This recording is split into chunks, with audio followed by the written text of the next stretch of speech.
Our grandfather sharecropped this, and he worked day and night to get it. This is our history, and that's why we don't want none of this to come through here. They're just trying to say that we really don't exist. And they're also basically saying that our lives don't matter. At the center of the proposed pipeline is Union Hill, a community built by the descendants of freed slaves. It is here that Dominion is planning to construct a 57,000 horsepower compressor station. We are in the zero zone. In other words, we are first to go. My great-grandparents were sharecroppers here, and it makes you angry to think about it. To think that something they worked so hard for, and this land that is so beautiful and means so much, and this land gives so much to us, this could all be gone. When natural gas is compressed into a liquid, it releases toxic fumes in the air. The sections of the pipeline around the compressor stations are the most likely to leak or explode. We know that it will emit poisonous gases. We know that.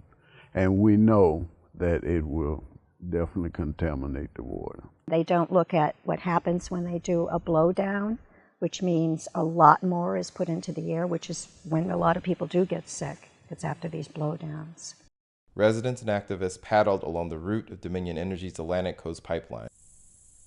So far, we've postponed the whole certification process over a year through constant activity at all levels. Buckingham County is like the heart of this pipeline project. That's why it's such an important place to focus. We are now just recently begin to find slave cemeteries.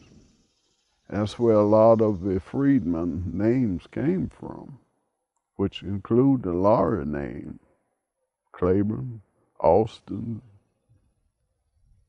you name Perkins.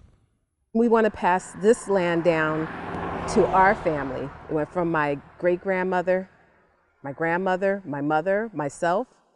I even have nephews. It'll even go down to them. So many generations. And with this compressor station coming, we may have nothing. This community is perhaps 85% black. Perhaps that's why they say this area has no culture or natural resource, which is both lies.